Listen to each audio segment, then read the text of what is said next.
ஒரு மாடலை சினிமா ஸ்டைல்ல சுட்டு கொலை பண்ணிருக்காங்க. போலீஸ் குற்றவாளிகளை கண்டுபிடிக்கிறதுக்காக 10 நாள் படாத பாடுபட்டிருக்காங்க. இந்த கேஸ விசாரிக்கிறதுக்காக பெரிய பெரிய இன்வெஸ்டிகேஷன் ஆபீசர்ஸ் எல்லாம் இந்த கேஸ்க்குள்ள வந்திருக்காங்க. அப்போதான் யாருமே எதிர்பார்க்காத அதிர்ச்சியான விஷயங்களும் வெளியே வந்திருக்கு. அந்த மாடலை யார் கொலை பண்ணிருப்பாங்க, எதுக்காக கொலை பண்ணிருப்பாங்கன்னு நீங்க தெரிஞ்சுக்கணும்னா இந்த வீடியோவை எந்த ஒரு இடத்துலயும் ஸ்கிப் பண்ணாம ஃபுல்லா பாருங்க. நீங்க பாத்துட்டு இருக்கிறது தமிழ் டாப் கிரைம். வாங்க இன்னைக்கு வீடியோக்குள்ள போலாம்.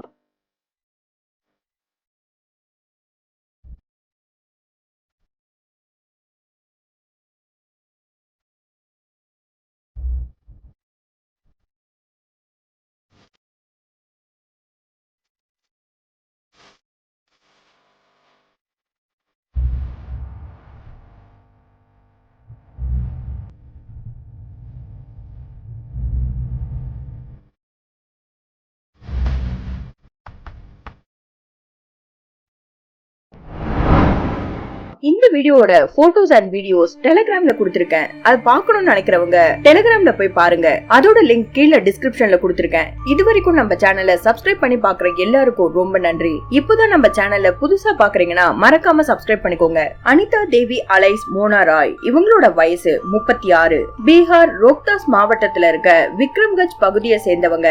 இவங்களுக்கு 2003ல சுமன் என்றவர் கூட திருமணமும் நடந்திருக்கு. இவங்களோட கணவர் சுமன் போட்டோ காபி ஷாப் நடத்திட்டு வந்திருக்காரு. இவங்க 2 பேருக்கும் 11 வயசுல ஆரோகின்ற பொண்ணு இருக்கா. குடும்பத்தோட பாட்னா ராஜீவ் நகர் பகுதியில இருக்க ராம்நகர் வசந்த் விகார் காலனில வாழ்ந்துட்டு வந்திருக்காங்க. மோனா ராய் 2021ல நடந்த miss and Mrs global Bihar modelling காம்படிஷன்ல ரன்னர் அப்பாவும் வந்திருக்காங்க. அது மட்டும் இல்லாம டிக்டாக்லயும் ரொம்ப ஆக்டிவா இருந்து பிரபலமா இருந்திருக்காங்க. மோனா ராய் ஒரு மாடலா இருந்ததுனால நிறைய பேர் கூட பார்ட்டி எல்லாம் என்ஜாய் பண்ணிட்டு இருந்திருக்காங்க. அந்த சமயத்துலதான் பில்டர் ராஜ்குமாரோட பழக்கமும் ஏற்பட்டிருக்கு. பில்டர் ராஜுவுக்கு ஏற்கனவே கல்யாணமும் ஆகியிருக்கு. அவரோட மனைவி பேரு சாரதா தேவி. அது மட்டும் இல்லாம 17 வயசுல ஒரு பையனும் இருக்கான். முதல்ல மோனா ராயும் ராஜுவும் நண்பர்களாகவே பழக ஆரம்பிச்சிருக்காங்க. ஆனா ராஜு மோனாவை விரும்ப ஆரம்பிச்சிருக்காரு. தன்னோட மனசுல இருக்க விஷயத்த மோனா கிட்டயும் சொல்லிருக்காரு. ஆனா அவரோட விருப்பத்துக்கு மோனா ஒத்துக்கவே இல்ல. எனக்கு ஏற்கனவே கல்யாணம் ஆகிடுச்சு, ஒரு குழந்தையும் இருக்கான்னு சொல்லி மறுத்திருக்காங்க. ஆனா ராஜு அவங்கள விடாம 1 மாசமா இந்த விஷயத்துக்காக அவங்கள வற்புறுத்திக்கிட்டே இருந்திருக்காரு. நாட்கள் போக போக மோனாவும் ராஜுவை விரும்ப ஆரம்பிச்சிருக்காங்க. அப்பப்போ 2 பேரும் சந்திச்சுக்கிறதுக்காக ஸ்டார் ஹோட்டல்ல ரூம் புக் பண்ணிட்டு சந்தோஷமா இருந்துட்டு யாருக்கும் தெரியாம அவங்க வழிய பார்த்துட்டு போயிட்டு இருந்திருக்காங்க. தன்னோட மனைவி சாரதா கூட இருக்கிறத விட மோனா கூட இருக்கிறதுதான் விரும்ப ஆரம்பிச்சிருக்காரு ராஜு. மோனா பேர்ல கோடி ரூபாய் மதிப்புள்ள இடத்தையும் எழுதி வச்சிருக்காரு. அவங்களோட அக்கவுண்ட்ல லட்சக்கணக்கில் பணத்தையும் போட்டிருக்காரு. சுமார் 10 வருஷமா இவங்க 2 பேரும் தொடர்புலயும் இருந்திருக்காங்க. ராஜு கூட சேர்ந்து வியாபாரம் பாக்குற அவங்களோட சொந்தக்காரங்க ஒரு சில பேர் மோனா ராய் கூட ராஜுக்கு இருக்க தொடர்ப அவரோட மனைவி சாரதா தேவி கிட்ட சொல்லிருக்காங்க. கோடி ரூபாய் சொத்தை மோனா பேர்ல எழுதி வச்சிருக்காருன்னு சொல்லிருக்காங்க. அந்த விஷயத்த கேள்விப்பட்ட உடனே சாரதா தேவி கோவப்படவும் ஆரம்பிச்சிருக்காங்க. ராஜுவோட பையன் விகாஸும் இந்த விஷயத்தினால அவங்க மேல கோவப்படவும் ஆரம்பிச்சிருக்காரு.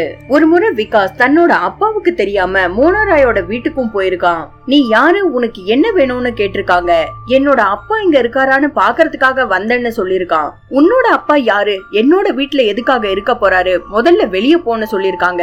நான் ராஜுவோட பையன், என்னோட அப்பா உன் கூட தான் இருப்பாருன்னு தெரிஞ்சுதான் வந்தேன்னு சொல்லிருக்கான். அவன் சொன்னதை கேட்டு மோனா ராய் ஷாக் ஆகிருக்காங்க. அந்த மாதிரி யாரும் இங்க இல்லன்னு சொல்லி அவனை அனுப்பியிருக்காங்க. விகாஸ் வீட்டுக்கு போனதும் நடந்த விஷயத்த தன்னோட அம்மா சாரதா தேவி கிட்ட சொல்லிருக்கான். ராஜு வீட்டுக்கு வந்த உடனே சாரதா தேவியும் விகாஸும் அவர் கூட சண்டை போட்டிருக்காங்க. அந்த மாதிரி எல்லாம் எதுவும் இல்ல, நீங்க என் மேல சந்தேகப்படாதீங்கன்னு சாதாரணமா சொல்லிட்டு அங்க இருந்து கிளம்பி இருக்காரு. அன்னையில இருந்து ராஜுவோட குடும்பத்துல தப்பான தொடர்புனால மட்டும் இல்லாம கோடிக்கணக்கான சொத்துனாலையும் அவங்களுக்குள்ள சண்டை வர ஆரம்பிச்சிருக்கு. சொத்தெல்லாம் என் பேர்ல மாத்தணும்னு சாரதா தேவி ராஜு கிட்ட சண்டை போட்டு இருக்காங்க. கடைசியா ராஜு மோனா கிட்ட வந்து உன் பேர்ல இருக்க சொத்தை என்னோட மனைவி பேருக்கு மாத்தணும்னு கேட்டிருக்காரு.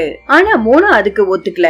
வேணும்னா உனக்கு வேற இடத்துல இடம் வாங்கி தரேன்னு சொல்லிருக்காரு. 10 வருஷமா நான் உன் கூட இருக்கேன், எதுக்காக உன் மனைவிக்கு பயப்படுற, வேணும்னா அவளுக்கு டிவோர்ஸ் கொடுத்துட்டு வந்துடுன்னு சொல்லிருக்காங்க. சொத்து விஷயத்தினால ராஜு மோனா ராய்க்கும் சாரதா தேவிக்கும் நடுவுல மாட்டிட்டு இருந்திருக்காரு.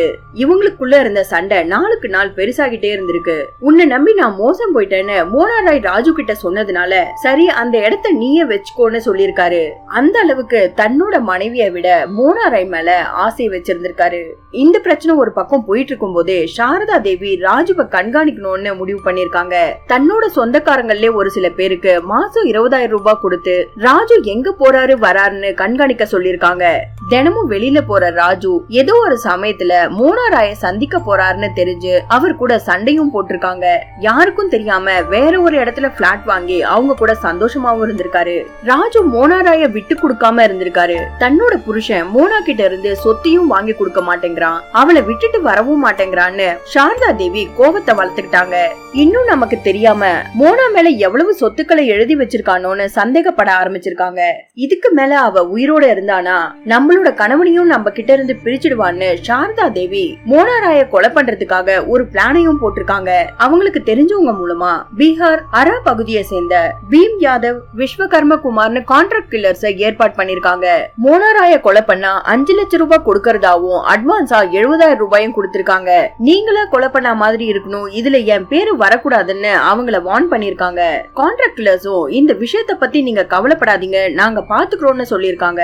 மோனாராயோட போட்டோவையும் அவங்களோட வீட்டையும் ராஜுவோட பையன் விகாஸ் காமிச்சிருக்கான். கில்லர்ஸ்க்கு ஒரு சில டேர்ம்ஸ் அண்ட் கண்டிஷனையும் சொல்லிருக்காங்க.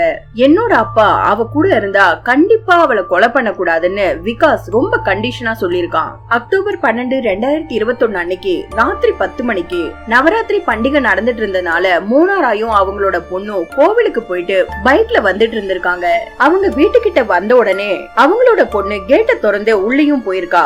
மோனா வண்டிய உள்ள விடுற சமயத்துல கருப்பு கலர் பைக்ல 2 பேர் வந்து அவங்கள ஷூட் பண்ணிட்டு அங்க இருந்து தப்பிச்சு போயிருக்காங்க. அத பாத்துட்டு இருந்த மோனாவோட பொண்ணு ஆரோகி கத்தி அழுதுருக்கா. அக்கம் பக்கம் இருந்தவங்க எல்லாரும் சத்தத்தை கேட்டு வெளியே வந்து மோனாவை காப்பாத்தி ஹாஸ்பிட்டல்லயும் சேர்த்திருக்காங்க.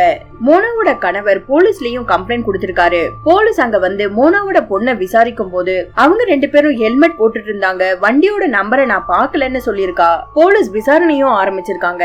மோனாவோட போனையும் செக் பண்ணி பாத்திருக்காங்க. அதுல நிறைய முறை ராஜு கிட்ட பேசிருக்கிறது தெரிஞ்சிருக்கு. அதனால போலீஸ் ராஜுவை விசாரிக்கிறதுக்காக அவரோட வீட்டுக்கும் போயிருக்காங்க. அவரோட வீட்டை சோதனை பண்ணி பாக்கும்போது அங்க 5 லட்சம் மதிப்புள்ள காஸ்ட்லியான மது பாட்டில்களும் இருந்திருக்கு. அத காரணமா வச்சு அவரை அரெஸ்ட் பண்ணி ஸ்டேஷனுக்கும் கூட்டிட்டு வந்திருக்காங்க. ஏன்னா அந்த சமயத்துல மதுவிலக்கு இருந்ததுனால போலீஸ் இந்த நடவடிக்கையும் எடுத்திருக்காங்க. முதல்ல போலீஸ் ராஜு தான் இந்த கொலையை பண்ணிருப்பான்னு அவர் மேல சந்தேகப்பட்டிருக்காங்க. ஆனா மோனாவை அவரு அளவுக்கு அதிகமா விரும்பி இருக்காருன்னு விசாரணையில தெரிஞ்ச உடனே அவரை விட்டுருக்காங்க. வழிகள்ல இருக்க சிசிடிவி கேமராவெல்லாம் செக் பண்ணி பாக்கும்போது குற்றவாளிங்க போலீஸ் கிட்ட மாட்டிருக்காங்க. குற்றவாளிங்க 2 பேரும் ஹெல்மெட் இல்லாம அதே வண்டியில திரிஞ்சிட்டு இருக்க வீடியோ போலீஸ் கிட்ட மாட்டிருக்கு. அதை வச்சு ட்ராக் பண்ணும்போது அக்டோபர் 24, 2021 அன்னைக்கு பீம் யாதவ போஜ்பூர்ல இருக்க உத்வன் நகர் பகவதிபூர் கிராமத்துல போலீஸ் அவனை கைது பண்ணிருக்காங்க. பீம் யாதவ போலீஸ் அவங்க ஸ்டைல்ல விசாரிச்ச உடனே ராஜுவோட மனைவி சாரதா தேவி தான் மோனாராய கொலை பண்றதுக்காக எங்களுக்கு பணத்தை கொடுத்து ஏற்பாடு பண்ணாங்கன்னு சொல்லிருக்கான். விகாஸ் தான் அவங்களோட வீட்டையும் காமிச்சான்னு போலீஸ் கிட்ட மொத்த கதையும் சொல்லிருக்கான். மோனாராய்க்கு இடுப்புல தோட்டா பட்டதுனால 2 கால்களும் செயலிழந்து போய் அக்டோபர் 17, 2021 அன்னைக்கு சிகிச்சை பலனளிக்காம மோனாராய் இறந்தும் போயிருக்காங்க. இறக்கிறதுக்கு முன்னாடி போலீஸ் மோனாராய் கிட்ட வாக்குமூலம் கேட்கும் போதும் என்ன யாரு எதுக்காக ஷூட் பண்ணாங்கன்னு எனக்கு தெரியலன்னு சொல்லிருக்காங்க. மோனாராய கொலை பண்ணது தன்னோட மனைவியும் பையனும் தான் தெரிஞ்சு ராஜு வருத்தப்பட்டிருக்காரு. தான் பண்ண தப்புனாலதான் இவ்வளவு பெரிய பிரச்சனை நடந்துடுச்சுன்னு தன்னோட ஃப்ரெண்ட்ஸ் கிட்ட எல்லாம் சொல்லி ராஜு கஷ்டப்பட்டிருக்காரு. இந்த கொலைகேஸ்ல இருந்து தன்னோட பையனையாவது காப்பாத்தணும்னு ராஜு முயற்சி பண்ணிட்டு இருக்காரு.